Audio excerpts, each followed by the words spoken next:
The following presentation was recorded live by Voices from Jerusalem.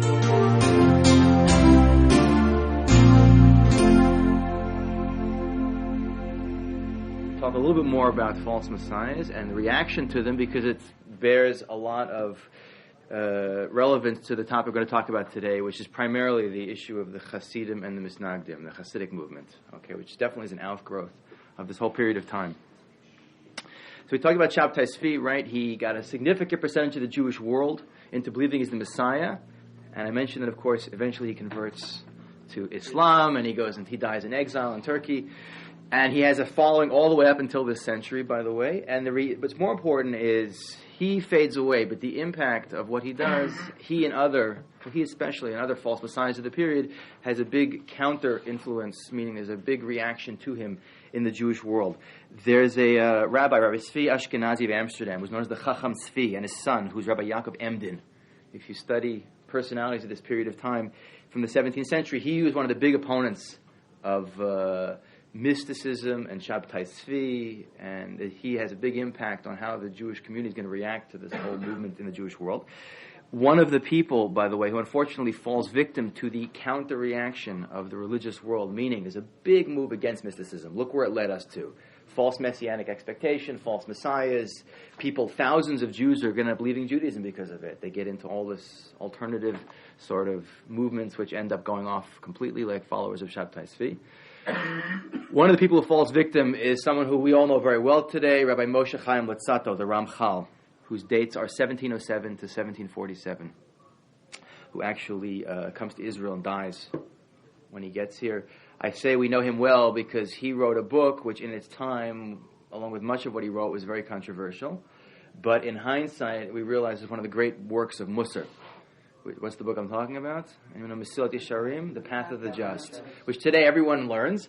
But in his lifetime, he had a very rough time. He was a brilliant scholar, the Ramchal, Rav Moshe Chaim Luzzatto. He seems to have mastered all of Torah. He was into mysticism. He was very into the idea of bringing the Messiah. He formed as a teenager a society to bring the Messiah through piety and constant study. He happens to be at a period of time which, following right after Shabtai Tzvi and the reaction of the Orthodox world, he comes under a lot of fire. He is hounded. You have a question? Because not because of what he says, as a matter of fact, but more because of the fact that there's a big reaction against mysticism, and he being a very mystical, profound thinker. Anyone who reads what he writes, you'll see very clearly. He's hounded out of Italy, and eventually he comes to Israel and he dies at age 40. The Chassidim like to say that the Ramchal, Rav Moshe Chaim Luzzatto, is a reincarnation of the first 40 years of Rabbi Akiva's life. If you know the history of Rabbi Akiva, he was a complete ignoramus until the age of 40. We have this idea in Judaism, very Kabbalistic idea of transmigration of souls, that your soul gets recycled. And the first 40 years of Rabbi Akiva's life, when he wasn't learning Torah, so the Ramchal comes along. Okay, true, not true, who knows? But about you and I, they don't say such things. So it's an interesting idea. But if you read later, after, in the next generation, the Vilna Gaon, Rabbi Elijah of Vilna, who's someone we'll be talking about a lot today because he's a very important person in the great schism of the Chassidim versus the Misnagdim of Lithuania. And the Vilna Gaon was an incredible genius. He basically said about the works of Rabbi Moshe Chaim Luzzatto that his understanding of Judaism was perfect, and that if he were alive in his generation, the Vilna Gaon living in the latter part of the 18th century, he would have walked from Vilna to Italy to sit at Rabbi Moshe Chaim Luzzatto's feet and learn. Which is coming from, that's like Albert Einstein saying, if you're a physicist, if he were alive my generation, I'd walk from, Princeton to, Podunk to learn physics from this guy. So it's obviously very high praise. But now in hindsight, we realize after a lot of his books were burned, unfortunately, and he had to flee from Italy because he was considered too, far out there. In hindsight, we appreciate that he was a tremendous genius. But this is part and parcel of what's going to be going on in this whole period of time in the 18th century. So, and by the way, before we get into Chassidim and Misnagdim, there's a lot of great scholarship going on at this period of time. It's not just a period of time of schism. I just want to throw out a few names of people who, again, we don't have time to go into all of the personalities, but some of the great Torah personalities of this period of time. We have Rabbi Chaim ibn Attar as the Or Chaim. Rabbi Moshe Chaim Luzzatto, I just mentioned, the Ramchal, who died in 1747. Rabbi Yeshua Falk, the Pnei Yeshua, who died in 1756. Rabbi Aryeh Lev Gunsberg, the Shagas Aryeh, who died in 1758. Rabbi Yosef Teomim, the Prima Godin. All these people you recognize not by their real names, but by like the Prima Godin. You'll hear the Shagas Aryeh. Rabbi Yeheskel Landau, the Noda Yehuda. All these people died in the mid-18th to late 18th century. So if you come across those names, these are Torah scholars from that period. What I want to focus on now, and for most of the rest of the time we have in this class, is Chassidut. Okay, today we're familiar with Chassidim. Chassidim begins, it's the product of a person by the name of Israel ben Eliezer, okay, who took on the name, we know him as the Baal Shem Tov. And his dates are 1700 to 1760. Rabbi Israel ben Eliezer was born in Podolia province in Poland. He leaves no writings of his own. A lot of stories about him were collected by his followers and put together. So we don't have that much information about his life per se. But he was an orphan, raised as an orphan, poor child. He ends up marrying young and going off. His wife, I believe, named was Hannah. He goes off to the Carpathian Mountains where he works as a laborer. Okay, first he worked in a shul as like a gabbai, a very interesting background. Nothing too impressive in terms of great accomplishments early on. But as he's working as a laborer, and he like schlepped, I think, sod or mud, he had like clay or something. He had some real backbreaking, heavy labor. He gets into the study of mysticism. Again, now keep in mind that if you look at the dates, 1700 to 1760, which corresponds to, we're talking about the period of time of the Ramchal, mysticism is definitely not in. But he introduces this idea called Chassidut. Okay, and what is Chassidut? Focuses on a number of things. Most people don't really understand what Hasidism is all about. People just think of singing and dancing. Definitely, Hasidism is definitely involved in singing and dancing. To understand Hasidut, we have to appreciate what the situation is in the Jewish community in Europe in the 18th century. Remember, if we just think back in our minds what the Jewish community has gone through, we see it's a very bad period of time, right? We've gone through all of these expulsions and the impoverishment of the entire Jewish community, ghettoization, right? The massacres of Tachvatat in Khmelnytsky. Eastern European Jewish community especially is very poor, okay, living under a lot of hostility from the Eastern Orthodox Church and from the peasants of Eastern Europe. People are having to scratch out a meager living. They don't have time to really study the way they should. The level of scholarship is not where it's at. The morale of the people is quite low. So Chassidut, all the mystical stuff aside, its most basic, I would say, focus was to try to rejuvenate the soul of the Jews of Eastern Europe by reconnecting them. Very few Jews had the ability to sit and study in yeshiva. Okay, there's a feeling also amongst some of the earlier followers of the Hasidic movement that Judaism had been over-intellectualized and it was too elite. Only a few people were studying it. The average Jew on the street was not connecting either intellectually or spiritually to God.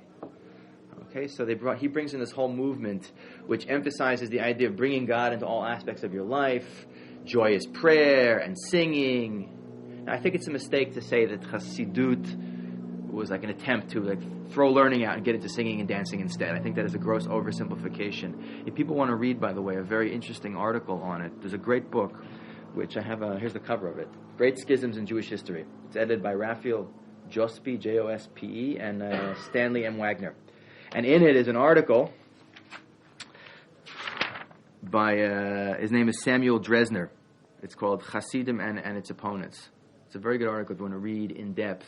It's more or less from the Hasidic point of view about when Chassidut is attacked, what was the reaction of Chassidut, defending what they believe in. It's a very deep topic we can't get into. I am not an expert on Chassidut. I am not myself a Chassid. I'm a Misnagdim. That's what Eshet Torah is.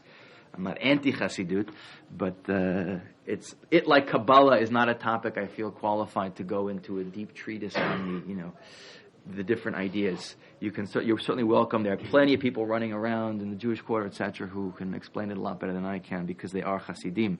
But one of the basic ideas of Chassidim was the idea of dveikut. Okay, the idea of connecting to God, clinging to God, feeling God's presence in all aspects of existence. Okay, and a lot of that is, of course, associated with the idea of joy and prayer and not making it this kind of intellectual exercise. I want to read, by the way, a little article here. This is from Chassidim and Its Opponents.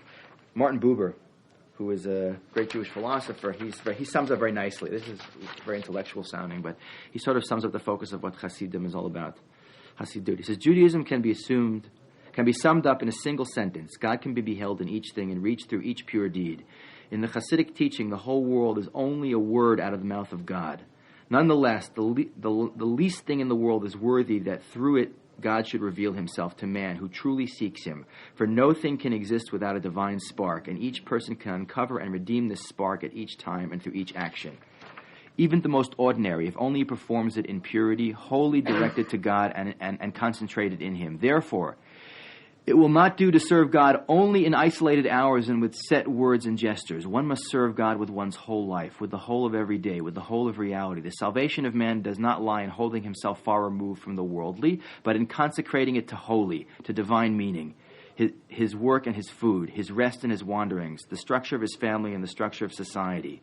It lies in his preserving the great love of God for all creatures, yes, for all things. Hasidism took the social form of a great popular community, not an order of the secluded, not a brotherhood of the select, but a popular community in all its medley, in all its spiritual and social multiplicity. Never yet in Europe has such a community thus established the whole of life as a unity on the basis of the inwardly known. Here is no separation between faith and work, between truth and verification, or, in the language of today, between morality and politics. Here all is one kingdom, one spirit, one reality. It's very nice. Martin Buber, a very intelligent man, wrote it very nicely. But it's this idea of trying to infuse your life with spirituality, all aspects.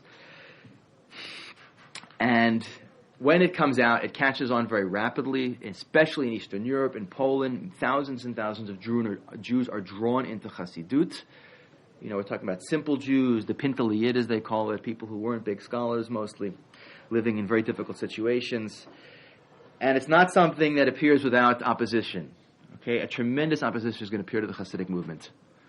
And the Hasidic movement, before I talk about the opposition, I just want to mention a couple of the differences. One of the major things, besides the notion of connecting to God through song and through prayer and through joy, which is something you don't have to be a big Torah scholar to do.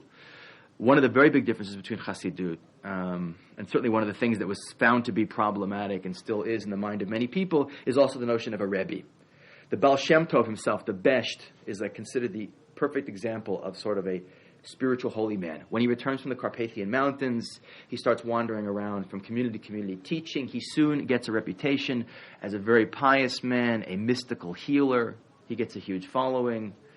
And based on that model, we have this whole notion of the Rebbe. The Rebbe being, and this is an idea which is not in mainstream Judaism. It's a very revolutionary idea and, of course, very controversial, of a person who sort of acts as an intermediary between the community and God. A person, because of his own spirituality and piety, elevates not only himself, but takes the whole community with him.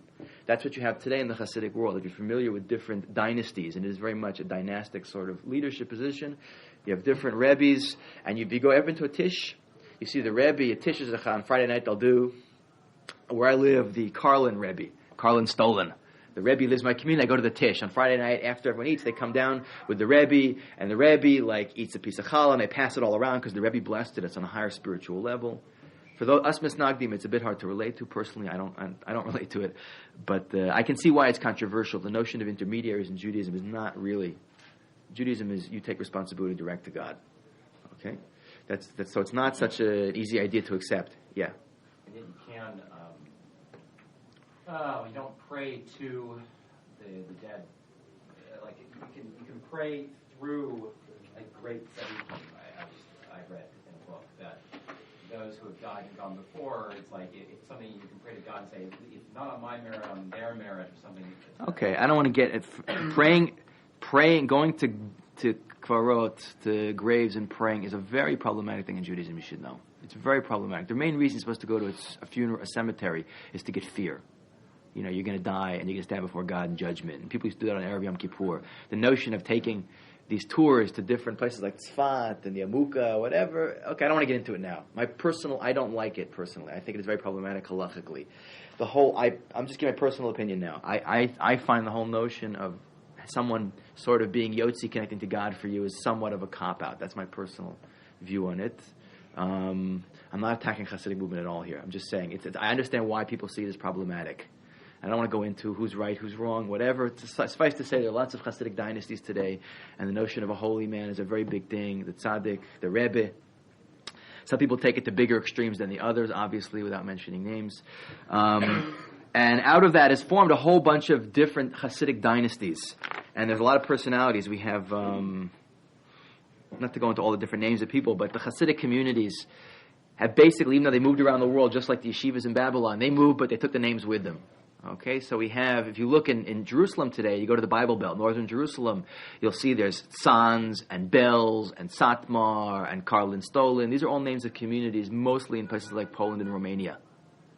Okay, they moved, they took the names with them, and they keep the names, and they make little communities, Kiryat Sanz, Kiryat Belz. And they preserve everything, not just the name of the place, but the traditions and the dress, and, people walking around today wearing Hasidic garb is basically the garb worn by, Jews in the 18th century. To a large extent. What's very actually interesting side point is some of the names of the places. Maybe some of you heard me say this. Satmar. You ever heard of Satmar? One of the more extreme in terms of being very anti the state of Israel, whatever. Satmar Chassidim. Satmar is the town of St. Mary's in Romania. Okay? The St. Mary's Chassidim. It's very funny. Ger is a town of Gur Calvaria in Poland. Calvary Hill is in Jerusalem where Jesus was crucified. So you have the Calvary Hill Hasidim, the St. Mary's Hasidim, It's pretty funny. The reason why I don't have any Hasidim from Michigan is the Michigan Hasidim, so I guess they don't have that. But you have New Square in New York. They have the Square Rebbe, the Bostoner Rebbe. It's very interesting. So this is where the dynasties come from. So suffice to say, it is a movement on the positive side that has had a huge impact in spiritually revitalizing the Jewish world. No question about it. Okay. It kept a lot of people in Judaism, put a lot of joy back into Judaism. It did not end up ruining Judaism as was feared. But unfortunately, I think due to, the fact that it appears at a time after, in this big backlash against mysticism and messianic expectation, and a lot of Chassidut is involved in mystical study, as the Baal Shem Tov was involved in, and Kabbalah is a much bigger thing in the Hasidic world. So it basically came under the fire of the more, traditional, I would say, intellectual Jewish community, especially Lithuania, which was where the real Gedolim of the Jewish world, the great scholars, people like the Vilna Gaon, were living. And as a matter of fact, I want to, by the way, one few names of just people who, if you study the history of Chassidut, just throwing out names, you can look them up on your own. The Maggid of Mezrish, who was 1698 to 1772. Rav Shneur Zalman of Lida, who was the Chabad, who was the Balatanya, the original. If you read the Tanya, he's the 1745 to 1813. The Chose of Lublin, 1745 to 1815. Rabbi Nachman of Breslov, 1772 to 1811. An interesting sect of Hasidim, because when he died, they never replaced him. And today, Breslaver, who are definitely far out there in terms of Hasidim. You ever seen them singing and dancing by the Kotel and everything, especially, Nachman Uman, that's Rabbi Nachman of Breslov, exactly.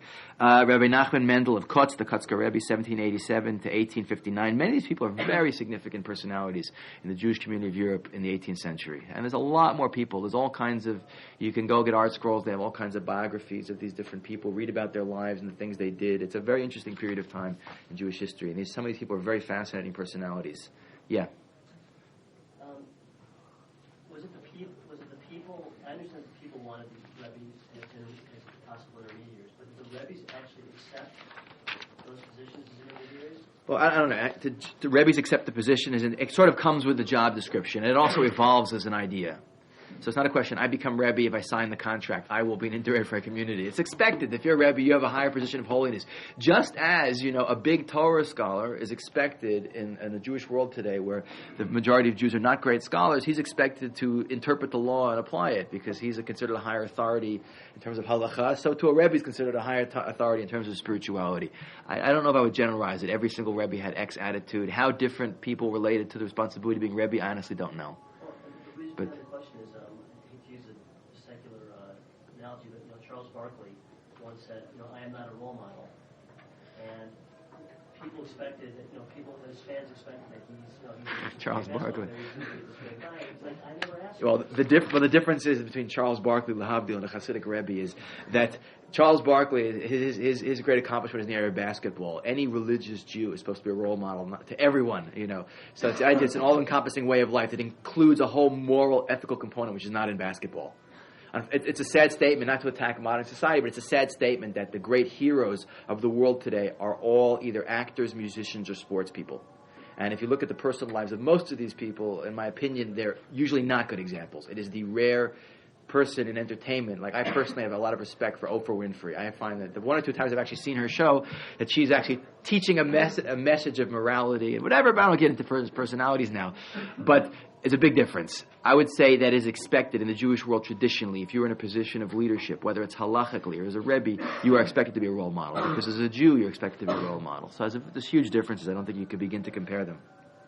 But anyway, I want to look a little bit at the counter-reaction, because in the Lithuanian community especially, Hasidut was attacked very strongly. Now, it was attacked for some reasons which one could call legitimate, and attacked for many reasons which are probably not legitimate, meaning that it came in the wake of all of this mysticism and false messianic expectation. And because of that, it comes under fire. By the way, I want to mention one other person who you might, a side point, another false messiah whose name might come up, who is relevant to this period of time. You should know false messianism was alive and well in the 18th century, not just during Shabtai feast time. A man by the name of Jacob Frank. You ever heard of the Frankists? There's many false messiahs. He's another one after Shabtai Tzvi, nowhere near as big, but also very destructive. He lived from 1726 to 1791. He was a guy who really went off. Matter of fact, it was rumored about him. He used to have orgies and seduce married women. He did all kinds of funky stuff. He is eventually going to be excommunicated from the Jewish community. He is going to, in Poland, he's also from Podolia, where the Baal Shem Tov is from. He is going to, with I think the Bishop of Lvov, instigate against the Jewish community. He's basically going to break away completely and attack the Jewish community, attack the Talmud. There's going to be a debate in 1757. There's a debate between the Frankists and the Talmudists, and of course the Talmudists lose. Frank sort of tries to show that he is supporting of Jesus. He's a very weird guy. And he goes off. He's eventually himself exiled for claiming he's the Messiah. But he's a classic example of a guy who really loses it. I mean, gets into all kinds of kinky things, completely off the... When he dies, afterwards, a lot of his followers return to Judaism. His daughter, I think, follows in his footsteps and also is a pretty wacko. Yeah, she takes over the so-called dynasty, but they all disappeared. They're not around anymore. But you should know that there are other people running around in this period of time who are only feeding the flames of suspicion about anything mystical and messianic. The major personality to focus on at this period of time is the Vilna Gaon, Rabbi Elijah of Vilna, who lives from 1720 to 1797. He is, again, right around, for those of us thinking of American history, he's right around the time of the American Revolution. He's living in Vilna, a person of absolutely tremendous intellect. A guy who at age 6 started to teach halacha. What? Age 6, he gave a big, a whole halacha shiur. This is unbelievable, this guy. He was a man who was not only the master, he's author of over 70 works on various things, commentaries, you name it. Tremendous intellect. By the way, he's also very Kabbalistically inclined, de Vilna. He wasn't like one of these pure, he was into mysticism, but he kept it, on the side. But just tremendous intellect. He got the title, his name is Rabbi Elijah ben Shlomo Zalman, but we call him the Vilna Gaon. Gaon here meaning not like the Gaonim in Babylon, but Gaon meaning great one, tremendous intellect. Probably in the history of great Jewish thinkers, in terms of raw IQ, he's probably way, way off the scale. And he was a tremendous secular scholar, too. Tremendous. His knowledge of mathematics, of astronomy, physics of the day, anatomy. He was like the real Renaissance guy. A guy you don't see people like this, unfortunately, anymore. And he did all kinds of commentaries on the oral law, on the written law. And the Gaon is just one of the great characters. People always coming out with stuff. He's a person who shunned honor. Tremendous. Matter of fact, his son said he basically never slept. He'd sleep 4 times a day, according to his son, for an hour. He catnapped 4 times a day for 1 hour. And to keep himself awake, he would study standing up in an unheated room with his feet in a bucket of cold water. This is a guy who was unbelievable, study. He would never take any position. I don't suggest trying that. You might fall in the bucket and drown. But he never took an official position. He took a small stipend his whole life. Very, very, very modest. As in most great Jewish personalities, very humble. Okay, he was someone who in his lifetime had tremendous respect, was recognized by everyone as being an incredible genius.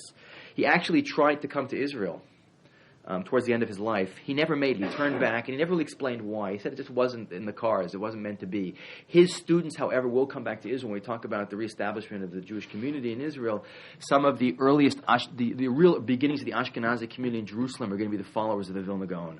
He has one student who's a very important personality we're going to look at in a couple of classes, Rabbi Chaim of Volozhin, who is going to be the founder of the modern yeshiva movement. I don't want to say more about him now, but the impact of the Vilna Gaon is tremendous. He also leads the movement against the Chassidim. Okay? As a matter of fact, the Chassidim will send a delegation to him, I think it's twice, to try and talk to him. He doesn't want to even speak to them. He felt the Chassidut is a very dangerous movement. Okay, now certainly part of that was the general reaction of the Jewish rabbinic community of Lithuania against, again, as I said before, mysticism and the messianism. People were afraid that they would get into the Hasidus was another false messianic thing. The Baal Shem Tov, people start following him. He's the Messiah. Okay, and part of it was just that the movement came at the wrong time, and part of it was that Hasidism was, as we see when we get later in Jewish history, the Orthodox world is going to become more and more reactionary because of external attacks and all the persecutions that they've gone through. And not only that, the real factor that I think is going to make the Orthodox world very reactionary is what goes on within the Jewish community. Splinter movements, we're going to see reform, conservative, the Enlightenment, assimilation, false messianism. It's really going to be like taking all these body punches and getting very, very defensive. And this is really the beginning of, we're going to see a real inwardly focused movement in the religious world. Yeah? So you said that twice, the Orthodox world. At this point, is there an Orthodox world? Well, forgetting a term, yes. I say Orthodox people who keep Torah. There is really no secular Jewish world at the time yet. That's a topic for a class coming up very soon. When we get to assimilation, the secular Jewish world is really not going to be a big thing until the 19th century.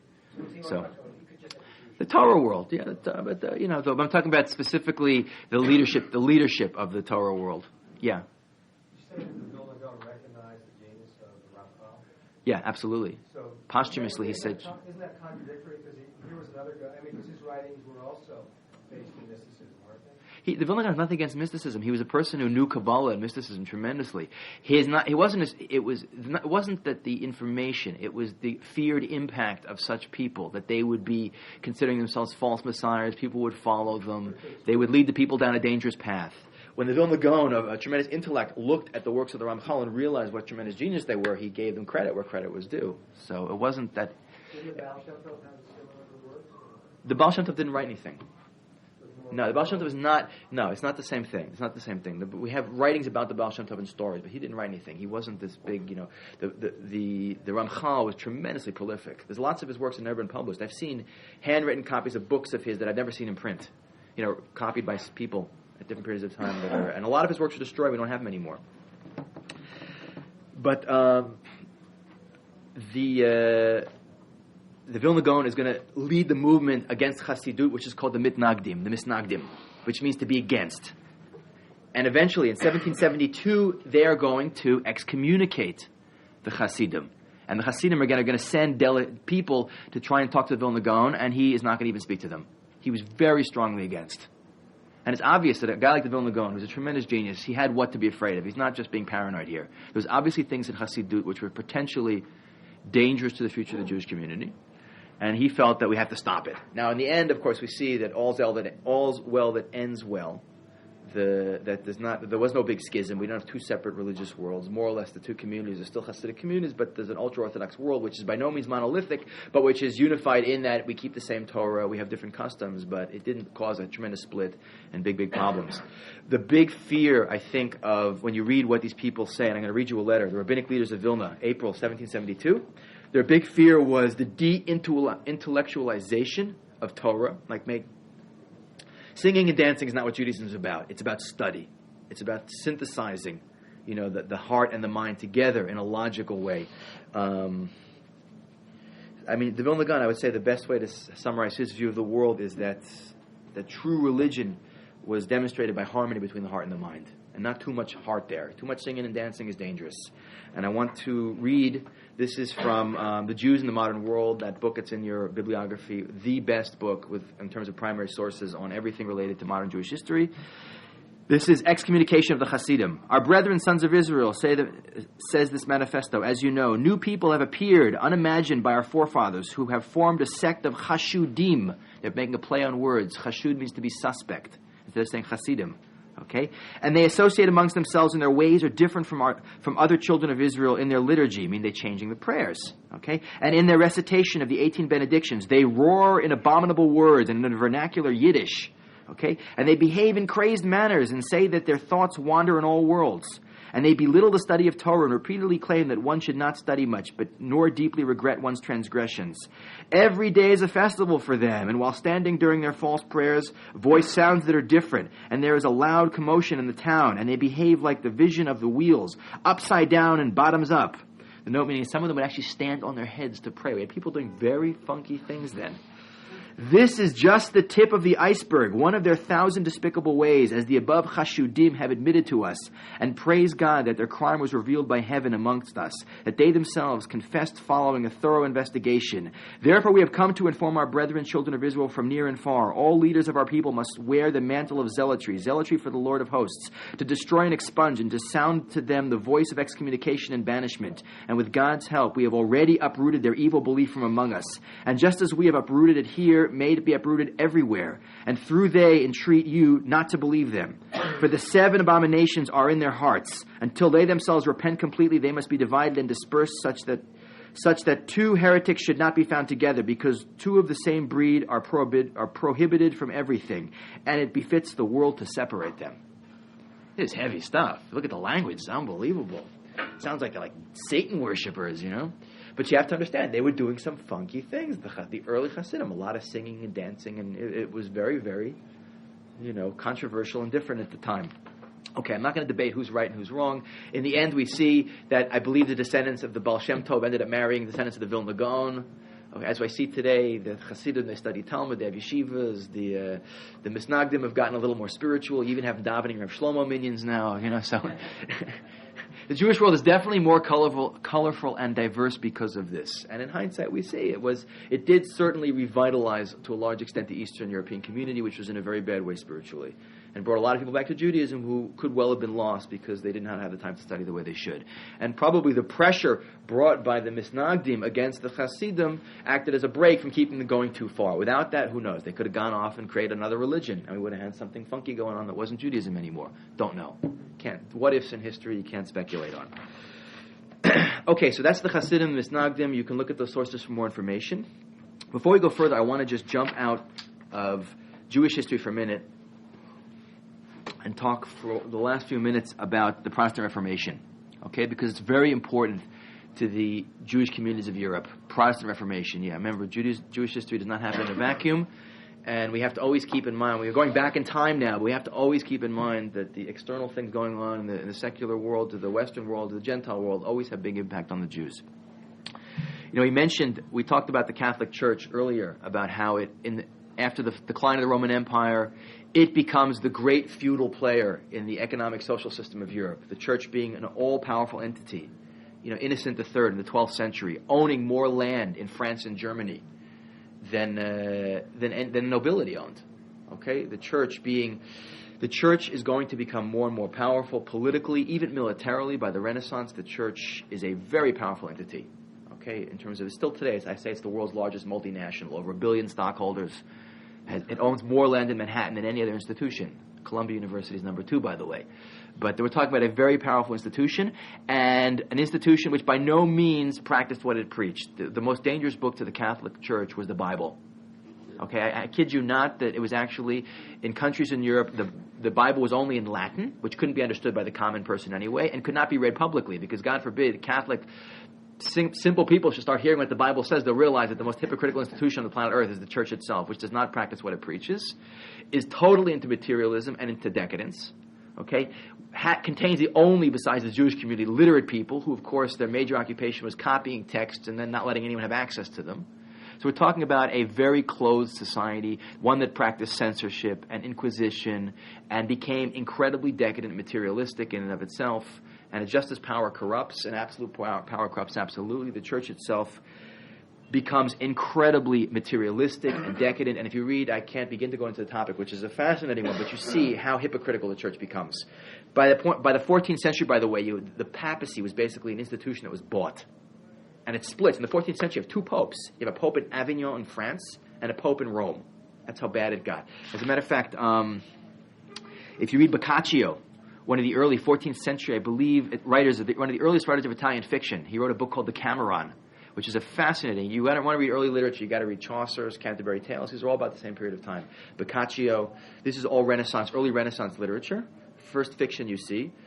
In Decameron, Boccaccio writes this very interesting. It's a story about a bunch of Italian nobility who flee from, I believe it is Rome during the plague, and are hanging out in a villa to avoid getting the plague and dying. And to entertain themselves before they have cable TV, they tell stories. And one of the stories is the story of an Italian who has a friend by the name of, no, actually, I'm not sure he's Italian, might be a Frenchman, who has a friend by the name of Abraham, who he's always trying to convince to become a Jew, who's trying to convince to become a Catholic. And he's always hocking his cup, as we say in Yiddish, to convince him to go. And Abraham is always saying, no. Finally, Abraham says, okay, I'll go to Rome, I'll see the Pope, just so you stop yelling at me. And he goes off to Rome, and then the Catholic starts freaking out, because he realizes that the Pope at the time is literally having orgies in the Vatican. The Vatican wasn't built quite then. But in Rome, and I kid you not, you had popes who had armies and walked around like kings and had mistresses and illegitimate children. And, these bastard, the Medicis, you read the lives of these people. Again, it makes the royal families of Rome in the 1st and 2nd centuries seem like big tzaddikim. Okay. And the Catholic starts freaking out that, oh my God, he's going to come back, he's going to see what's going on, he's never going to convert. Abraham comes back and gives this whole speech. I don't have it in front of me, but it's great. He basically says that I go to Rome, I've never seen people who are so decadent and disgusting and immoral and who are trying to drive goodness out of the world. Then he says, nonetheless, your religion keeps growing and prospering, so nothing in the world will keep you from becoming a Catholic. And he converts. It's not a happy ending for the Jews, but it just shows you, it's amazing, the 14th century, that the people are aware of how decadent the church is. Especially by the 16th century, when the Catholic Church is trying to build the Vatican, they have to suck in huge sums of money, just like in the 17th century. Louis XIV bankrupts France to build Versailles, this city-sized palace. If you've been to France, you can see it. So, too, the Catholic Church needs vast amounts of money. They start selling indulgences, which are these letters that if you buy this letter, the soul of your mother, father, aunt, uncle, whatever, will get out of hell and go to paradise. As a matter of fact, a Dominican monk by the name of Tetzel used to go around Europe fundraising, and he had a little ditty. It was like, as soon as the coin in the coffer rings, the soul from purgatory springs. Buy indulgences, and that little riddle, the little rhyme he had. So a lot of people in the lower church officials, especially, were getting disgusted, monks, with the decadence of the church and feeling it had betrayed all the basic tenets of Christianity. Protestantism is a product of many people. There were many attempts in the 14th, 15th century to translate the Bible into the local language and secretly distribute it. And by the way, 1453, printing press appears in Europe. You see, books are now able to be printed cheaply in large numbers. With that begins the illegal movement to translate the Bible into local languages that people can read. So the rate of literacy is going to rise, the availability of the Bible is going to rise. People who are caught, people like Wycliffe, the Lollards, I don't want to go into the history of Protestantism, many people are caught and killed for translating and distributing the Bible illegally. Okay, we also have at this period of time, not too soon after, in 1534, I believe, 1534, right, Henry VIII, because he dumps Catherine of Aragon to marry one of her chambermaids, Anne Boleyn. The church won't give him a divorce or annul his marriage. So he decides, well, I'll make my own church, and he forms the Church of England. So already rebellion is in the air. Okay, so a lot of people are realizing that this can't go on. The church tries to reform itself too little, too late. The main person I want to talk about is Martin Luther.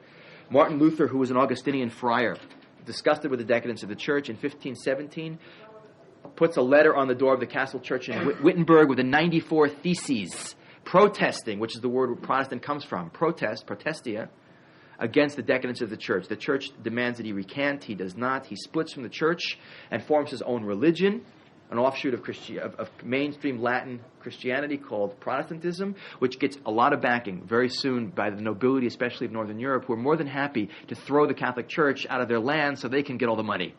There's a lot of economics involved in the success of Protestantism. So it's a genuine movement of reform combined with the economic realities and discussed with the church, which is going to totally change Europe. It's going to be the main reason for the big war. We mentioned the 30 Years' War, 1618 to 1648, which is going to devastate Europe. It's going to cause a lot of friction between Protestants and Catholics, and a lot of bloodshed and loss of life and destruction. And it's going to have a big impact on the Jews. Martin Luther, who was not, again, the only person in Protestantism, but the one we know of the most, he felt that you know why Jews didn't convert to Christianity? Because Catholics are such hypocrites that any Jew looking at them would never want to become a Catholic. And I want to read you, this is from What Did They Think of the Jews? A great book about what all these people in history thought of Jews. Look what Martin Luther says about the Jews. He says, "For they, the Catholic clergy, have dealt with Jews as if they were dogs and not human beings. They have done nothing for them but cursed them and seized their wealth. I hope that if Jews are treated friendly and are instructed kindly enough through the Bible, many of them will become real Christians and come back to the ancestral faith of the prophets and patriarchs. I would advise and beg everyone to deal kindly with the Jews. We must receive them kindly and allow them to compete with us in earning a livelihood, so that they may have a good reason to be with us and among us and have an opportunity to witness Christian life and doctrine. And if some remain obstinate, what of it? Not every one of us is a good Christian." What's the idea? If we are nice and not hypocritical, and the Jews see how real Christians will behave, they'll come back. This is like a revolution. This is wonderful. We're going to have nice Christians. This is taking place, who are going to not hate us. Now, unfortunately, the Jews don't go for Protestantism. I say fortunately for us, but unfortunately for Martin Luther, Jews are not into Protestantism at all. They look at it the same way as Catholicism. It's a lie. We don't go for it. Martin Luther is going to change his tune and go from being a guy who's initially friendly to one of the most virulent anti-Semites in the last 500 years. And I want to read what he says a few years later. Look at the contrast.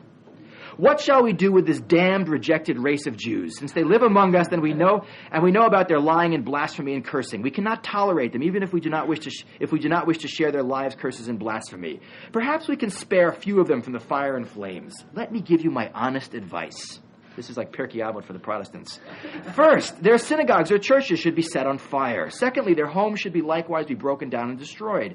Thirdly, they should be deprived of their prayers, books, and Talmuds. Fourth, their rabbis must be forbidden under threat of death to teach anymore. Fifthly, passports and traveling privileges should be absolutely forbidden to Jews. Sixthly, they ought to be stopped from usury. All their cash and valuables of silver and gold ought to be taken from them. If, however, we are afraid that they might harm us personally, let us drive them out of the country for all time." That's what you call a big about face. And you want to see where the Germans are going to pick up on their anti-Semitism, because Germany, Northern Europe, becomes overwhelmingly Protestant. They're going to have lots of Martin Luther sayings to borrow from. So we see that this is going to set the stage for what is going to be, when we get to the Holocaust, we're going to see it has its basis in traditional Catholic thought about Jews and all the ridiculous accusations that come out against Jews, with more modern Protestant anti-Semitic thought.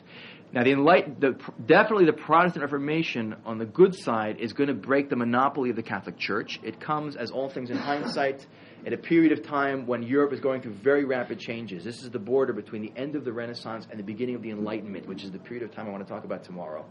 And now that the church is sort of shunted aside, we're going to have a huge pouring in of not just new Christian thought, but sort of secular way, the classical way of looking at the world that the Renaissance is going to become much more powerful during this period of time called the Enlightenment. And we're going to have the real emergence of much stronger nation states, and strong monarchies. And all of this is going to, of course, have a huge impact on European history, and also be very, very impactful on what's going to happen to the Jews. So we'll stop here. Tomorrow we're going to do the Enlightenment, and we're going to talk a little about German anti-Semitism, and I think we're going to try tomorrow, if I can do it, we're going to do the Reform movement. This is a very important class, one you do not want to miss. This program is part of a series. For the continuation, please insert the next disc.